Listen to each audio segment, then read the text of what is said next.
בשביל לשים חתיכת רף קטנה כזו על גג גדול, צריך לבנות לו קונסטרוקציה, כי הוא לא יכול להעמיד את עצמו לבד.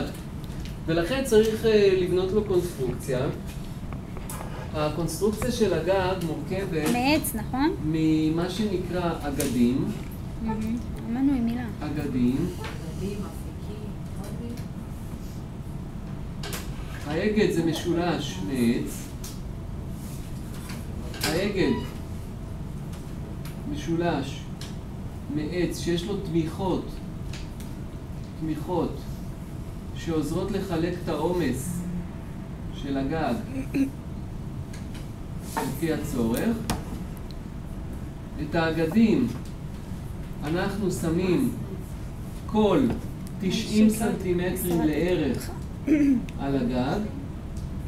כל 90 סנטימטרים אנחנו שמים אגד על גג, כי זה בעצם התשתית של הקונסטרוקציה של גג הרעפים. אנחנו צריכים לשים כזה. מה 90 שאמרת? שמים את האגד כל 90 סנטימטר שמים אגד? כל 90 סנטימטר, כלומר שאנחנו לא מסתפקים באחד, שמים עוד. תחנת אותו. שמים עוד.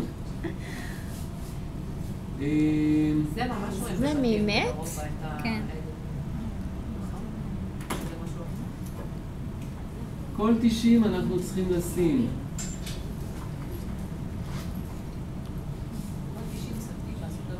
אגד, כן. כן. איך אתה מתחיל למדוד? אני בשיעור. יש לזה גם תשובה, נדע את זה בהמשך. בשיעור, כתבי איתי. שמים כל 90 אגד כזה משולש, לא לעשות סיפור מהאגד הזה, זה כולה חצי שעה עבודה של כמה קרשים שדופקים עם מסמרים וזהו, מרימים לגג. לא כזה מי יודע מה מסובך. איך?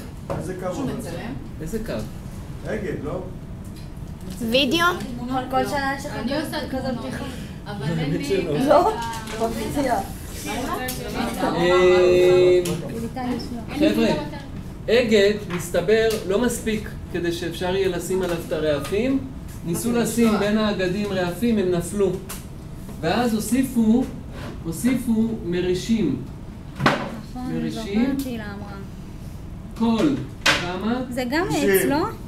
זה גם מעץ, עץ קטן יותר, לטו. אם הרף הוא 20 על 40, אז זה בטח משהו בסגנון. זה בסביבות כל 31 סנטימטרים. שמים לו מריש? מרישים, ועל המרישים הצליחו להניח את הרעפים בלי שהם יפלו. מה זה כל 31 נדב? בין מה למה?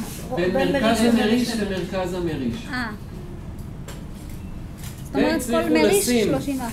הצליחו לשים את הרעפים על גבי המרישים. ומה, משאירים את האגד? לא מורידים אותו? מה פתאום? זה הקונסטרוקציה של הגג. על מה היה הרעפים נשענו? מרישים זה מה, עד היום עובדים עם זה ככה? הקווים האדומים זה המרישים. כן. שהם כל 30. כל הטכנולוגיה שלנו בזה שיטה 31, כן, 31, 30. מה עושים כדי לקחת פינה? הרי אם אני רוצה שיפוע גם לכאן, אני צריך לחשוב איך לקחת את הפינה, ואז אני אשתמש בחצאי אגד. כלומר, אני שם פה חצי אגד פה, כדי שייתן לי שיפוע